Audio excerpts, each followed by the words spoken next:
Hello guys, and welcome to another day with some Malata. In today's video we have a 2005 Freightliner Sprinter with some codes.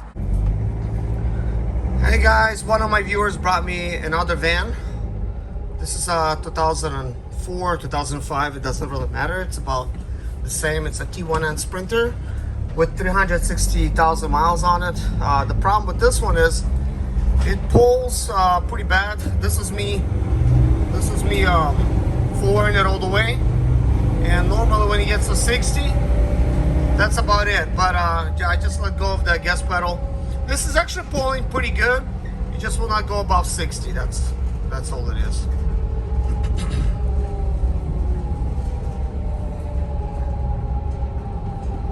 Let's see. I'm gonna close my window. Let's get it out on the highway and see what it could do.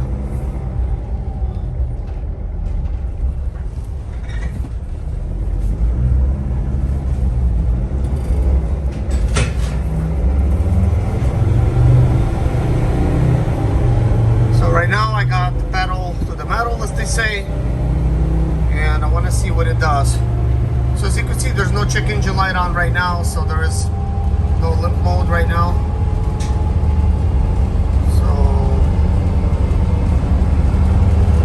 So it wants to go above 60 because the limp mode apparently is erased, because the customer did not drive in this van. They had it, they towed it themselves. They have a company where they could do that. So this is not a huge problem.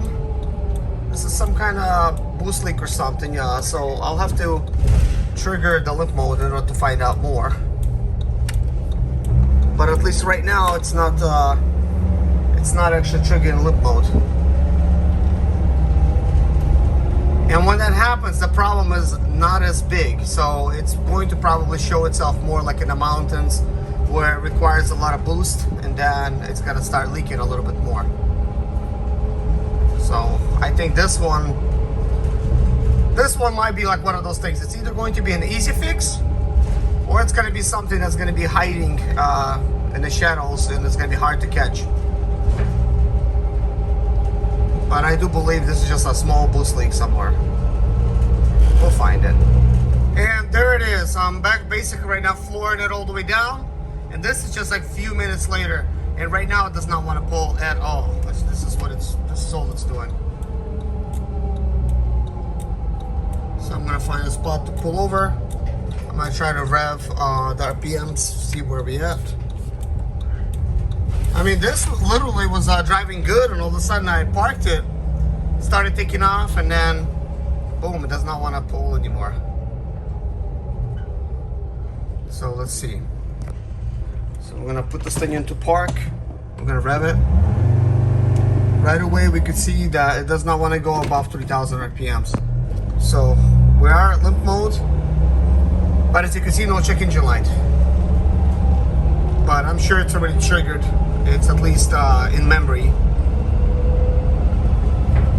But other than that, man, this van is like perfect. I mean, there's no other lights on the dash at all.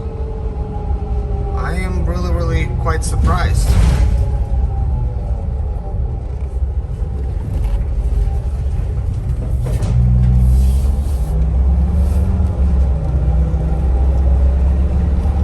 So this is gonna be exciting to take a look at it and find out what's actually wrong with it, because this is normal. This is how it usually is. There's no limp mode, and now all of a sudden there's limp mode. So this is what we got so far. I just popped the hood open over here on the side of the road. The customer is about to be pulling up. This is him driving right there. He brought it with his trailer.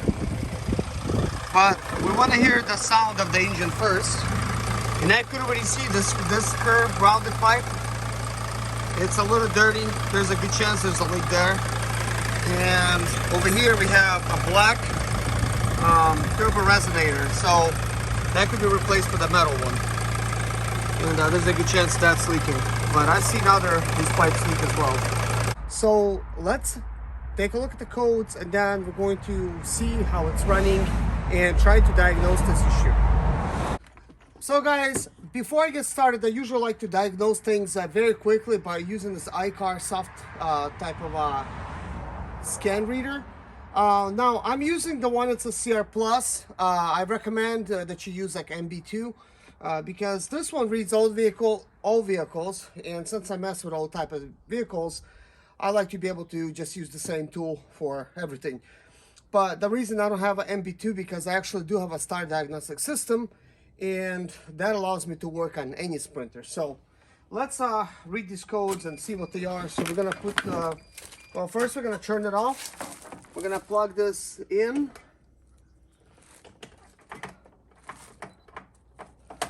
Like usually those things are broken where you're plugging stuff in, the plastics. So anyways, I'm gonna go ahead and start scanning. And I could scan generically, or I could scan you know, the actual vehicle. So let's do a scan for the Sprinter. So I could just select a Sprinter right here. So usually on the Sprinter one, it does not give me any definitions. It just basically gives me just the codes. I was not expecting this, but this is what we're getting. So what is this? We're getting a P2043. It says its code's not found. And this is what I was talking about. Like, it just, you know, it shows different codes and then they're not found in the database. And I don't know why that is. And this is why I'm saying I need to update it, see if it's going to be found. But anyways, we got 9 codes. We're not going to clear them because we want to know what they are. Because anytime you start with the diagnosis of the vehicle, you want to first find out what does it actually say. You don't want to delete any codes because then it does not help you. It, you know, it can hurt you in the process. So this is a generic scan, and the generic scan will just generically give the information that's necessary for you to quickly see what kind of codes you're getting. But even though you're getting those codes does not mean those are the problems. Now over here we got 15 codes. So we got P0299, which is a very common turbocharger, supercharger under boost. Then we have cylinder 5 glow plug. And this is not why this person came in. Another glow plug, another glow plug, another glow plug, and glow plug. Crankshaft position sensor. Now this one can be serious. Definitely replacing this thing could be a nightmare, to be honest. I just had a buddy of mine replace a crankshaft position sensor, and where it's located right there, kind of like where the engine is and the transmission, that thing just broke off and went inside because they're plastic and you have to remove the whole transmission. So this is something that you need to kind of think about. So we have a camshaft position sensor. We have a turbocharger, supercharger under boost, again, P0299. Cylinder 5 glow plug, cylinder 4 glow plug, cylinder 2 glow plug, and again, okay, camshaft. So we're getting a lot of these codes. So now that we have them, you could see that we do on the video, and I could always screenshot the video to get these codes. The very first thing we're going to need to do is we're going to need to escape, and we're going to go ahead and delete these codes. And by the way, I want to show you how it was driving before I deleted the codes, before I even read them. So I'm going to show you that right now. Well, actually, I'm going to show you, yeah. So anyways, let's go ahead and start the vehicle up.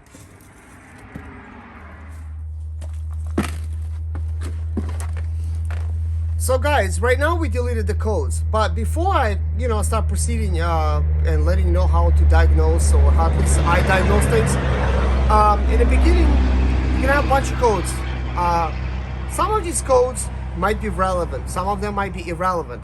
This is why I call some of those codes noise. So once you find out what the reading of the codes are, then I simply recommend take a note of those codes. With me, it's easy. I either take screenshots or I take a video. So in this case, I have all the codes in the video. So I'll be able to easily go back and see what the codes were. So then you need to start deleting the codes. Just delete them, just like I have right now. And then once you delete them, drive the vehicle, whatever, and then see if anything changes. In this situation, I already have driven the vehicle while the codes was present, so now I need to drive the vehicle while the codes are deleted. And after I come back, I'm going to take a look and see what actually came back and you know, what state. So anyways, we're gonna go ahead and start this vehicle up.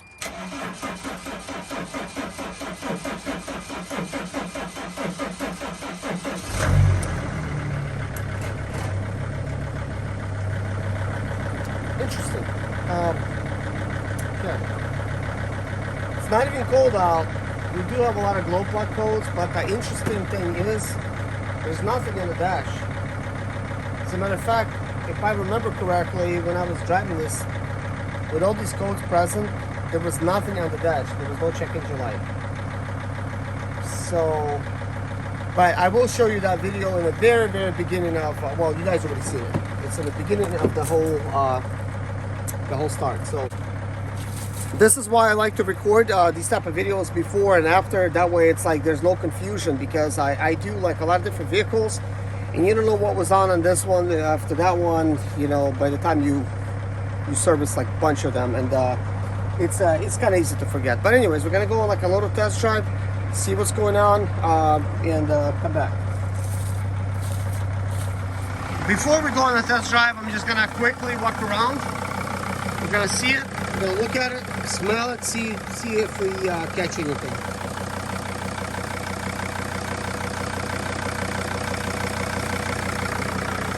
Guys, this is definitely like a fire hazard right here. I don't know if this stuff will catch on fire, but it's hanging on this stuff. If it catches on fire, man, you're screwed. So this is why if I see this, I just remove them on my vans. But this is not my van, so not my choice. Now this is really cool that they did that with the metal thing right here. So you could easily connect a tow bar and tow your vehicle, which is good. So anyways, it's pre-warming. I'm gonna let it warm up just another minute, and we're gonna go on a drive. Guys, I let this vehicle warm up to like operating temperature right now, like over 5 minutes. So first I want to see where it's gonna be revving at. So right now it's revving to 4,000 RPMs, and that's no surprise. This van came in with exactly the same type of thing, where immediately it started driving great. All of a sudden, then it started driving bad. So now let's take it on the test drive. Oh gosh, I cannot speak today. So guys, let's take this van on the test drive.